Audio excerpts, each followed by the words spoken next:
Moi aussi, j'ai froid. Moi aussi, je peux me plaindre. Il fait 22 degrés le matin en ce moment à Pattaya. J'ai froid. Moi aussi, j'ai vu qu'à Paris, le matin, il faisait -2. Tout le monde a son hiver. Mais il y en a une qui a un peu plus froid que les autres. C'est une de mes locataires à Paris. Parce que, comme chaque année, le radiateur a pété. Je dis le radiateur parce qu'il n'y a qu'un seul radiateur dans cet appartement. Et donc, elle n'a plus de chauffage. Un chauffage collectif, évidemment. Une vidéo pour me plaindre déjà, parce que ça me fait du bien. Et pour vous mettre en garde, tous ceux qui veulent investir dans l'immobilier et rester en France, et tous ceux qui veulent investir dans l'immobilier et partir, comme moi, et vivre à 10 000 km, et oublier leurs appartements. Ne faites pas la même erreur que moi. Inspirez-vous de mon échec. Mes appartements à Paris. Alors pour éviter justement d'avoir à gérer ce type de problème que j'ai géré durant les 15 dernières années, principalement des problèmes de chauffage et des problèmes d'eau qu'on a chaque année, dans des immeubles, je tiens à le préciser, des immeubles du 16e arrondissement et du 15e arrondissement, qui sont des immeubles de haut standing, de grand standing, des trucs ultra classe, mais le chauffage est collectif, l'eau est collective. Tout ce qui est collectif est mauvais par essence, et donc chaque année des problèmes. Voilà. Sauf que j'en ai eu marre d'avoir des problèmes, et j'ai décidé de renier ma rentabilité déjà très faible pour une rentabilité encore plus faible. On se rapproche de 0, on se rapproche de 2, 2,5, et que j'ai mis dans, donc il y a plus d'1 an, j'ai commencé à mettre tous mes appartements en agence immobilière pour les oublier, pour ne plus avoir à gérer ce type de problème. Rien que d'avoir une interaction, un email d'un locataire en me disant j'ai plus de chauffage. Je veux vivre en paix. Est-ce trop demandé? Donc j'ai mis des agences pour qu'elles gèrent ce type de problème, pour faire tampon, pour que ces emails, je ne les reçoive plus, et que ce soit l'agence qui les reçoive et qui gère avec leur professionnalisme. Eh ben, je vais vous montrer ce que c'est que de faire appel à des agences, et je tiens à dire que je suis très satisfait de ces agences, mais dans leur professionnalisme, bah malheureusement, il y a des choses qu'ils ne savent pas gérer. Et là, vous allez voir la vérité. Et je parle, attention, hein, j'ai pas qu'une agence, j'en ai 2, ok, parce que j'ai essayé de diversifier comme d'habitude, ne jamais mettre ses œufs dans le même panier. Les 2 agences sont des grandes agences, pas des petits boui-boui, des trucs, les meilleures agences de toute la France. Et elles sont très bien, mais elles ont leurs limites. Et les limites, bah, c'est cet email que j'ai reçu. Et je vais vous le lire. Bonjour monsieur. Nous nous permettons de vous contacter car la locataire nous indique que son chauffage ne fonctionne pas dans l'appartement. Elle a pourtant purgé. Souhaitez-vous que nous passions par le chauffagiste du syndic ou avant de faire cela par un de vos artisans en attente de votre retour? Alors cet email, ce message, pour ceux qui ne font pas encore de l'immobilier, en fait, il peut vous sembler normal et professionnel. Et vous allez voir qu'en fait, ça dénote un manque de connaissances très grave. Et dans les solutions qu'elle propose, l'une des solutions mènerait au chaos total. Alors, donc, en fait, il faut essayer, pour moi, déléguer à une agence, donner un mandat de gestion à une agence, c'est pas un mandat de secrétariat. C'est pas juste envoyer des emails, elle reçoit un email de la locataire et elle m'envoie le email. Non, j'attends en fait de la gestion. Donc, elle me propose quoi? Elle m'informe, ça c'est bien. Elle m'informe tout de suite, top, ok. Ensuite, elle me propose, ok, est-ce qu'on passe par le chauffagiste du syndic ou bien par un de mes artisans? Un de mes artisans? Pour faire quoi exactement? Sachant que les radiateurs dans les immeubles qui ont une gestion de chauffage collectif, les radiateurs ne sont pas ma propriété. Ils ne sont pas la propriété du propriétaire. C'est-à-dire que mon bien, tout ce qui est à l'intérieur de mes studios parisiens, sont ma propriété, sauf les radiateurs. Les radiateurs sont la propriété du syndic, de la copropriété. Ils ne m'appartiennent pas. Et je n'ai pas de responsabilité par rapport à leur maintenance. La maintenance, les réparations, le changement des radiateurs ne peut être fait que par le syndic. Et ça, ils devraient le savoir. Donc, un artisan qui intervient sur un radiateur qui n'est pas ma propriété, bah, il commet une infraction. Voilà. Alors, autre point important. Alors là, positif et négatif, c'est que les agences ont des artisans pour faire ce genre de choses, mais les artisans sont 10 fois plus chers que mes artisans à moi, que j'ai sélectionnés et filtrés au fil des années. Donc en fait, alors c'est bien parce qu'ils sont cool, c'est-à-dire qu'ils travaillent en coopération avec mes artisans, que je leur ai donné les contacts et ils se débrouillent. Ça c'est bien, parce qu'ils pourraient me dire ah, on travaille pas avec eux, etc. Donc ça c'est cool. Mais c'est vrai que les agences qui travaillent avec des professionnels qui coûtent très cher. Voilà. Et ça, c'est pas terrible. Donc, bah non, il faut pas faire intervenir. Si elles font intervenir ça, je sais ce que va me dire le syndic après. Après, ils vont m'envoyer un email en me disant ah mais monsieur, vous avez tenté de réparer un radiateur qui n'était pas votre propriété. Nous n'interviendrons pas pour réparer, pour faire de nouvelles maintenances. Voilà. C'est ça qui se passera. Et pendant ce temps-là, qui est la victime? La locataire, mais c'est surtout moi la victime.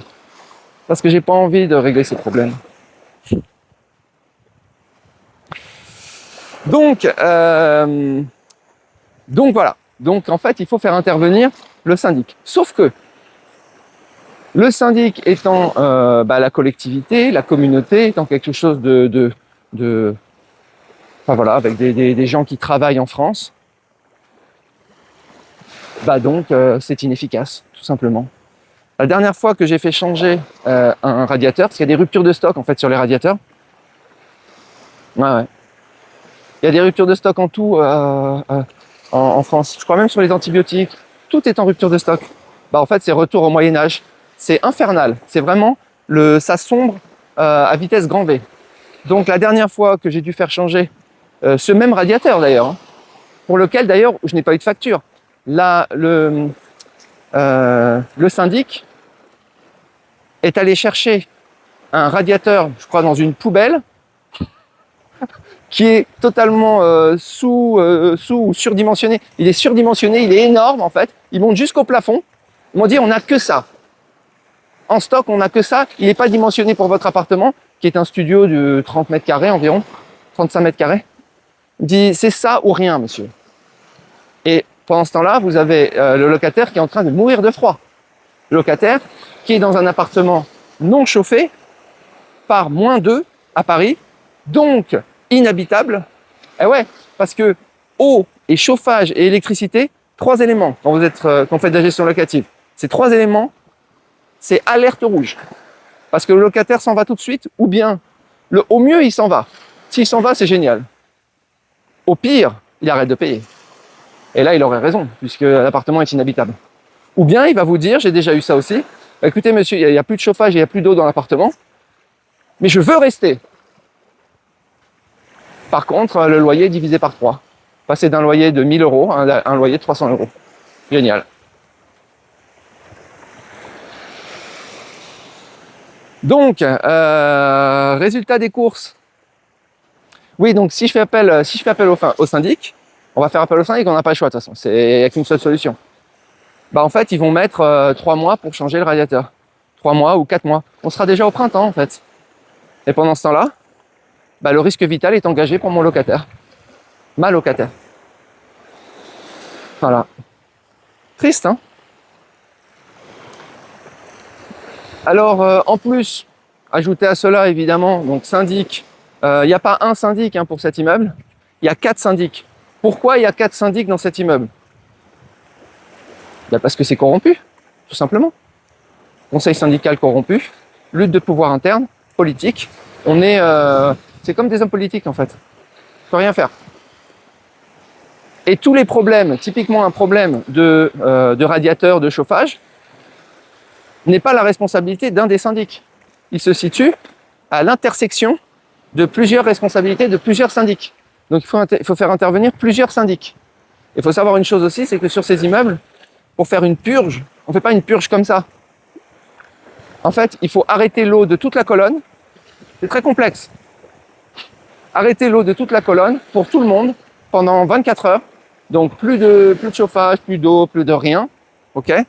En plein hiver, il fait -2 le matin.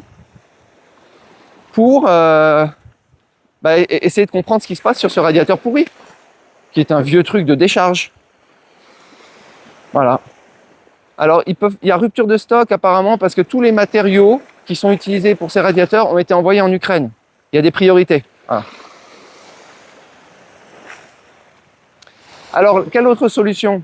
Vous allez me dire, mais Marc, t'as qu'à pas avoir de radiateur électrique, de radiateur en chauffage collectif.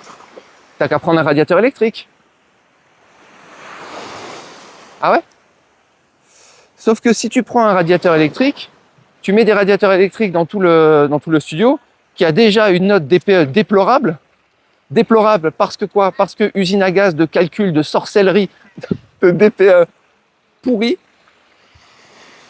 Je sais pas, je dois être à E. C'est l'astrologie, hein, le DPE. J'ai des appartements, c'est les mêmes, hein, ils ont été construits dans les mêmes années 70, tout ça, ils sont tous nickel, ils ont tous les mêmes systèmes de chauffage, tous pareils. Parfois j'ai un C, parfois j'ai un E. Donc celui-là, je crois que j'ai un E. Donc si je mets des radiateurs électriques partout, et je dis, rien à foutre de ce chauffage collectif, ça ne marche pas, vous êtes nuls, bah si je fais ça, je passe en F. Et F, j'ai pas le droit de louer. L'appartement est de facto inhabitable. Pas inhabitable. Interdit à la location. Pourquoi un locataire qui se retrouverait avec un DPE en F, donc interdit à la location, pourquoi il continuerait de payer le loyer? J'invite tous les locataires de France à vérifier le DPE. Si vous ne l'avez pas, c'est une faute du propriétaire. Il est obligé de vous le donner, de le faire faire. À Paris, en général, c'est E ou F. Okay. Si vous avez F, suivant les jurisprudences, il faudrait regarder. Mais un appartement interdit à la location, vous êtes dedans. Alors déjà, vous n'avez rien à faire dedans. Mais en étant dedans, vous n'avez pas... je sais pas si on a à payer son loyer, hein, vu que l'appartement est interdit à la location. Interdit à la location, donc interdit de payer son loyer. Ça paraît logique. Il faudrait voir les jurisprudences. Génial. J'ai pas autre chose à faire.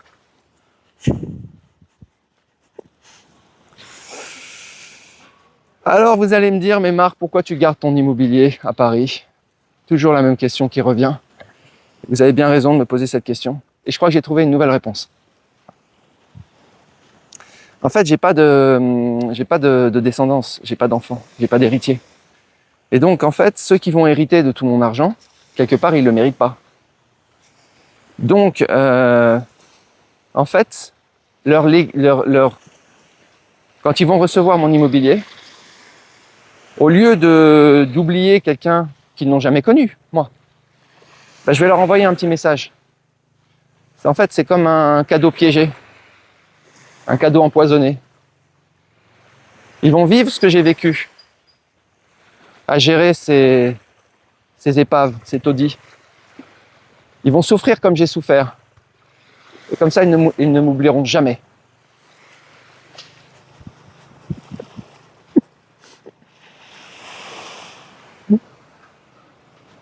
Voilà.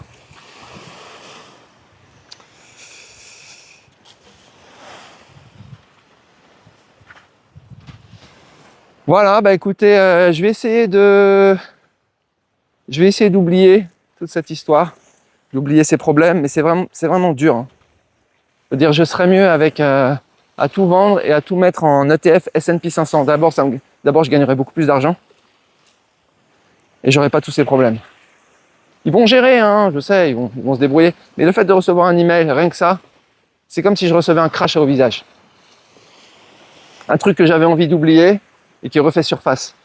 En fait, ces appartements, c'est le cancer de mon patrimoine. Un cancer métastasé, 4 fois métastasé, un cancer en phase terminale. Voilà. À bon entendeur, salut. Ciao.